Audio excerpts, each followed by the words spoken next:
వాలరీ present ఈ movie ETV Win లో streaming అవుతుంది. Hero and heroine Ritika Singh, Sriram Uttej.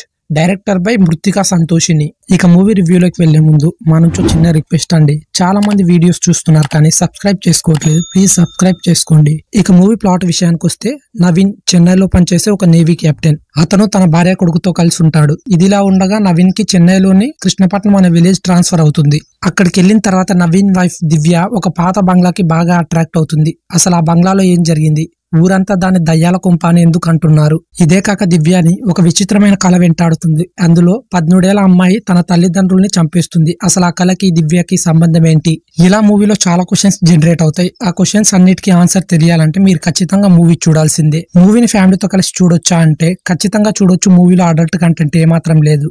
And movie ending లో మనకు అర్థమయ్యేది ఏంటంటే ఇది హర్రర్ ఫిలిమే కాదు, మెసేజ్ ఓరియంటెడ్ ఫిలిం అని కూడా అర్థమవుతుంది. మూవీలో plus points: Ritika Singh acting performance చాలా బాగుంది. యాక్షన్ ఎలిమెంట్స్ లో కానీ ఫ్లాష్ బ్యాక్ డ్రామాలో కానీ అద్భుతంగా నటించింది. Next Sriram Uttej. Horror film కాబట్టి తన భార్య దివ్య క్యారెక్టర్ రోల్ కి బాగా సపోర్ట్ ఇచ్చాడు. ఇలా హ్యాండిల్ చేయడంతో క్లైమాక్స్ ఇంకాస్త బెటర్ గా మారుతుంది. మూవీలో మైనస్ పాయింట్స్: ఎవరైనా సాలిడ్ థ్రిల్లర్ లేదా స్కారీ మూమెంట్స్ ని ఎక్స్పెక్ట్ చేసినట్టయితే ఈ మూవీ మిమ్మల్ని డిసప్పాయింట్ చేస్తుంది. ట్రైలర్ ని ఇమాజిన్ చేసి చూస్తే ఇదో సూపర్ హర్రర్ థ్రిల్లర్ గా కనిపిస్తుంది. కానీ సినిమాలో effective thrill and watch moments లేవు. మూవీ స్టోరీ బాగున్నా మెయిన్లీ థ్రిల్ హర్రర్ మిస్ అయింది. వాటిని కనుక బాగా ఎగ్జిక్యూట్ చేసి ఉంటే మూవీ లెవెల్ ఇంకాస్త వేరే లెవెల్లో ఉండేది. నెక్స్ట్ వన్ మూవీలో 1-2 డైలాగ్స్ పెట్టారు. వాటి రైటింగ్ కూడా చాలా డల్ గా ఉంది. ఇక టెక్నికల్ అండ్ మూవీ టీం విషయానికి వస్తే సినిమాటోగ్రఫీ బాగుంది, పర్లేదు. కానీ విఎఫ్ఎక్స్ వర్క్ ఇంకాస్త బెటర్ గా ఉండుంటే బాగుండేది. ప్రొడక్షన్ వాల్యూస్ మూవీకి తగ్గట్టే ఉన్నాయి. మ్యూజిక్ 1-2 సాంగ్స్ బాగున్నాయి. అందులో లాలీ సాంగ్ డీసెంట్ గా ఉంది. ఓవరాల్ గా వాలరీ మూవీ